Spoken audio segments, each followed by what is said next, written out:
Ooh.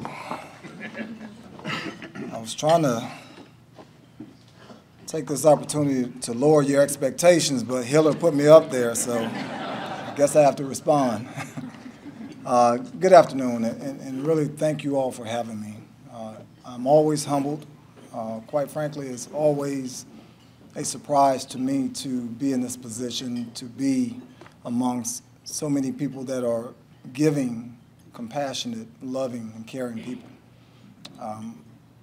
I've talked about my past, I talked about growing up, I talked about how my challenges actually evolved me into the man that I am today. And I'm so thankful for God and so thankful for so many people that have come my way. That is the theme of, quite frankly, everything that I'm about. It's about people with me. I mean, people have invested in me even when I didn't deserve it. And it's because of them, it's because of many of you, it's because of Hiller and such that I'm up here. So I like to start my day with a thought of gratitude, and that's why it's important that I thank you. But also thank you, Mr. Richard, for really having me and inviting me, because it's very special to me to, again, be able to tell my story. And again, hopefully that will help someone else as we continue. I'd like to also thank the other members of the Rotary Club for having me, and really just thank you. Hiller, I'll get you your money later. So. But on a serious note, I look at other people as examples. One of my more vivid examples is Colin Powell. As I was growing up through the military, it was Colin Powell that talked about his mistakes in the military that helped guide me through my mistakes, and his successes that helped give me something to look forward to. But when I look around and I see the vast amount of people that are doing great things, it pushes me to try and be great. It pushes me to push other people to try and be great. And I think if we all join along that, then we will all have that opportunity to be great. It's only when we do not allow each other and we do not help each other be great that we all suffer. So that's very important to me. As you all have seen over the past 3 or so years, state police have gone through some significant challenges. And quite frankly, there were days that I did not know if I could withstand some of those challenges. As Hiller talked, there are some things that occurred that challenged my soul.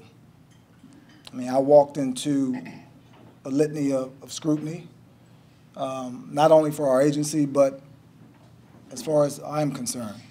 And, although a lot of it started with the death of Mr. Ronald Green, and let me tell you, my heart goes out to his family. Yesterday I had a memorial at our compound, and having to look into the eyes of our family members that lost someone, it touches your soul. I don't care who you are. So seeing what his family went through and is going through, the pain that they feel each and every day, pains me. And if it doesn't pain us, then something's wrong with us. Nobody should have to live through it. And I think that's why it's important that I continue to work as I do, and we continue to work together to make sure it doesn't happen again. But along with that, we experience many other major issues. I mean, I walked into having to arrest troopers, having to investigate troopers, having a trooper commit suicide in front of his family, and having a trooper killed through no actions of his own. And that's just the tip of the iceberg. There are other events and incidents that really challenged my soul. But as I've learned through all of this, there's one thing that's been a constant, and that's God. God is great. I can tell you at my weakest moments, it was prayers from others, and it was God that held me up. When I had to make decisions that touched my soul, that impacted or changed the trajectory of a family, again, it was God that gave me the wisdom to do so. And when I needed a reason to push forward, because there were some low days, it's my family, my friends, those prayers, and God that gave me the strength to carry through. That's why I'm standing here before you. And it's important that you know that. It's important because each and every one of us will be going through something in our lifespan. And if you do not have that foundation, then you're going to suffer mightily. So as I began to look and go through those experiences, and I started to contemplate, how was I going to make the changes necessary to move our agency forward? I started looking at our agency, and I looked at it from an objective standpoint. And I quickly realized that there are some changes that needed to take place. So I started a top-to-bottom assessment, and I've talked about this before, so I'm not going to go into in-depth answer any questions, but I did feel the need to start a top-to-bottom assessment. And I wanted that assessment to look at our operations, I wanted to look at our personnel, our management, but also our culture. I want to see how we're doing things, and how does that compare with best practices? But most importantly, how does that compare with how you as our community think that we should be performing our duties? Oftentimes, I tell our folks that our authority derives from the community we serve. And when we do not own that authority and manage it as it's intended to be managed, then our community will make those changes. And that's exactly what you're seeing across the nation. We have some great women and men that are working in law enforcement. The overwhelming majority that get up each and every day, that leave their families, that do not realize or think or even wonder if they're going to make it back, go out with the thought of helping others. And even with that thought, they still go into fires, they still run off of cliffs, and they still do whatever necessary to help people that they don't even know. That's how great they are. But we do have some who are there for the wrong reasons. And it's incumbent upon leaders like myself and other agency heads to ensure that we do what's necessary to remove them. Now, if we can coach, mentor, train, and retrain, we do so. But when we can't, we remove them from our profession. And I think that was some of the problems we had in the past. No longer are those days. I can tell you, and my folks can tell you, we're holding each other accountable. They're holding me accountable, as they should, okay? I think y'all have seen that with my little, speeding thing. I have big feet, by the way, all right? Press down on that pedal real hard. But on a serious note, it's important for us to hold each other accountable. And as we do so, we learn from our mistakes, we grow from them, and then we change our behavior. But since that time, we've had some, quite frankly, very tough conversations about how we conduct our business, how we interact with our public and our community. And no longer are the days that you hear, this is my roadway. Why are you speeding on my highway? This is all of our highways. It's all of our roadways. And all of these communities are our communities. So it's incumbent upon all of us to work together in order for us to build them. And as we build them, then we will start to see that reduction in crime. We will start to see those other symptoms that are plaguing our communities.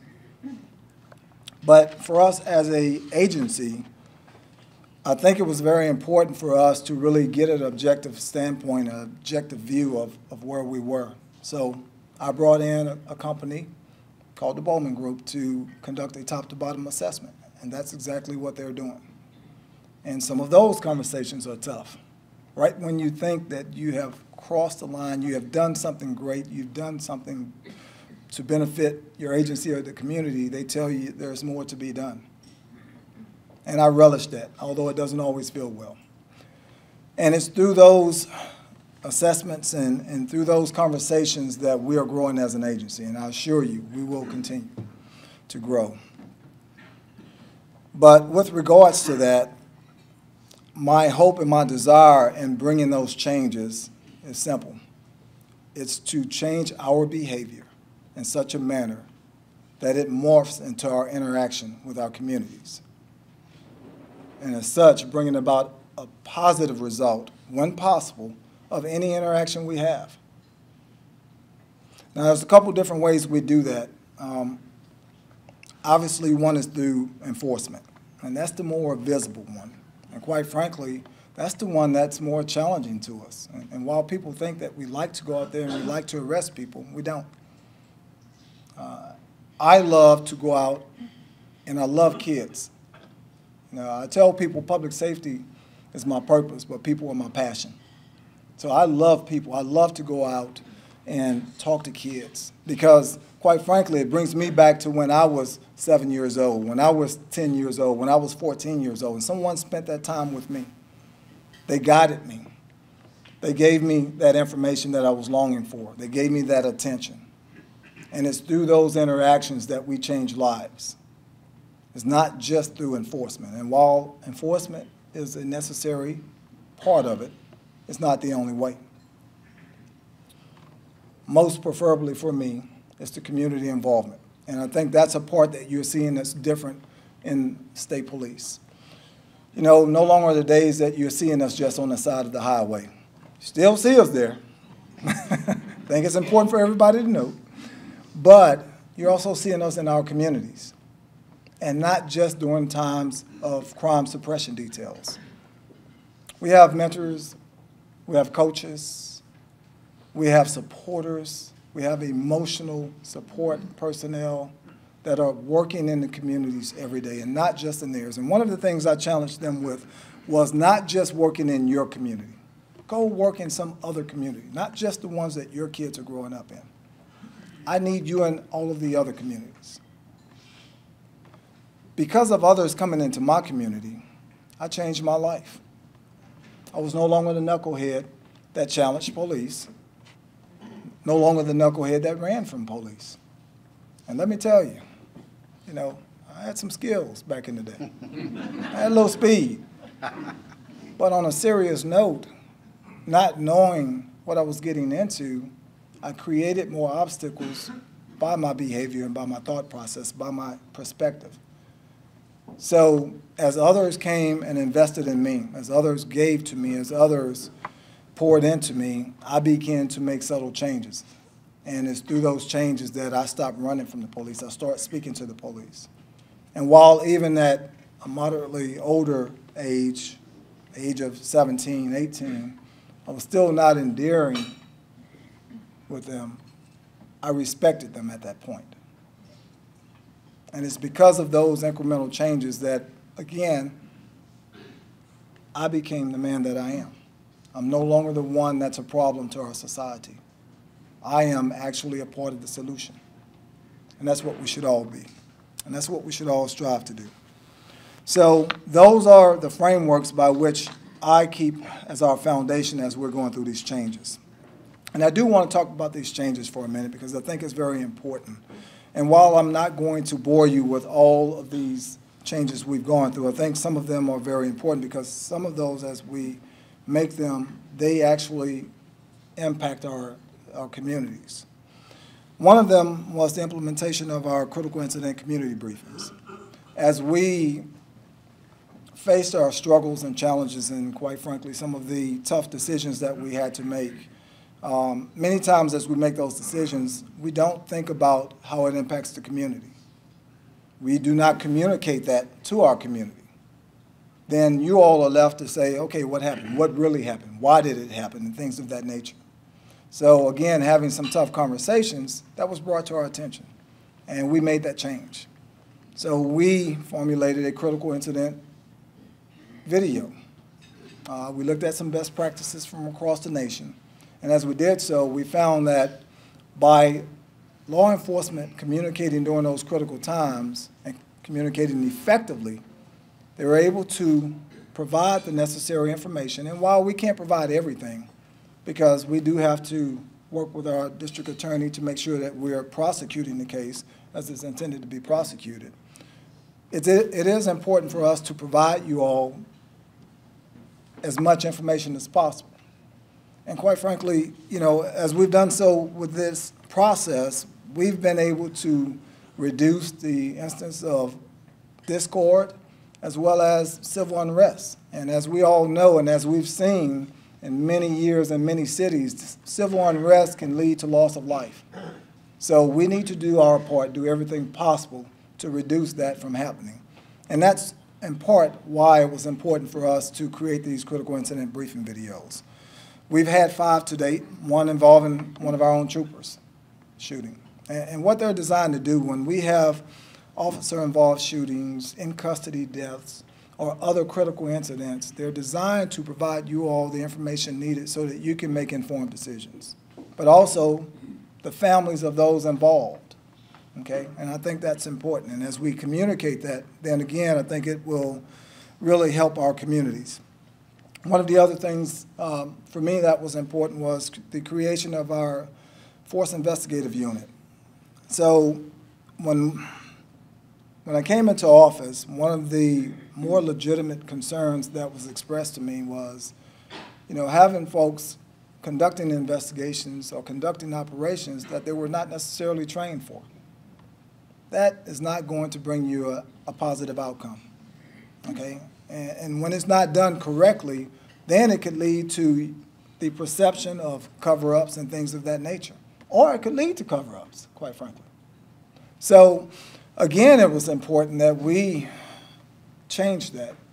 And checking with some of the other agencies that have gone through consent decrees, that have gone through other assessments, we found that the best practice was creating a dedicated unit, just like we do our internal affairs unit. That is a coveted unit, and it's coveted because those officers and those troopers and those investigators have received the training. They have an impeccable integrity. And when they don't, we remove them quick. Just the doubt, quite frankly, is enough to remove them. But it's incumbent upon us to make sure that we've got people that are well-trained that conduct those investigations and do so in a fair and objective manner. And that's what our FIU does. You know, I've selected the best of the best from our agency. I've given them the training, and now they're out there conducting those investigations. And they're not just conducting, but they're also educating. They're educating our communities. They're educating our troopers. And they're doing so in a manner so that we can avoid people losing their jobs, losing days off, or losing their careers. Now, quite frankly, when we do that and we tell you that and you still violate, then you're going to lose your job. You're going to lose days off, and you may lose your career. But we're going to give you the information. And that's what my FIU does. But many of those changes is important to me, and it's important that we make those changes in a categorically fashion so that we're not just stepping on our toes. We're not just doing something to say we're doing it. I thought it was important, again, to create a section that would steer those changes. When you're talking about an agency that has 9 troops, that has over 2,600 employees, that most of those departments are statewide, it's hard to steer that ship. You have to have people that can manage certain aspects of it. And this was one of those. This transformation, I'll tell you, is one of, if not the most significant transformation state police has had since the early 1930s, 40s, or 50s.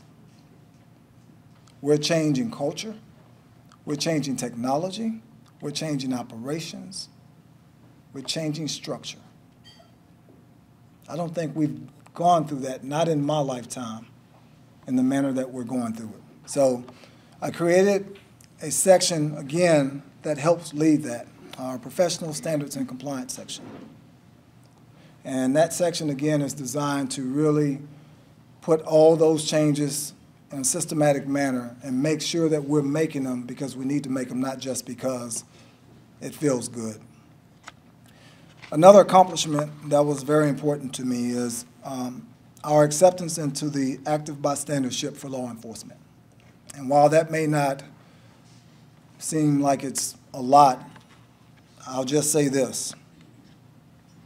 Minnesota, George Floyd. Had this program been in place at that particular point in time, those officers would not have done what they did. They would have made different decisions. And Mr. Floyd would not be dead. That's how significant this program is. And quite frankly, it's not an easy one to get into. Only 215 other agencies across the nation have been accepted. It took us really working with and getting with our community organizations, getting with our communities, because they're a part of that acceptance process. We can't just write a nice, pretty note and say, hey, we really need access to it.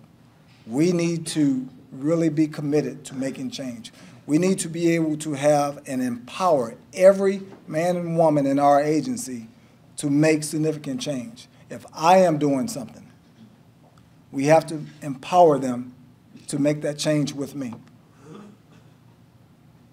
That's how significant this program is. This ABLE program gives us the foundation by which we can make good decisions while we're interacting with our public. And while many of the situations that we go through are not as static and easy, some of them are split-second decisions. Oftentimes, it's what you do during those decisions that determine the outcome for many people.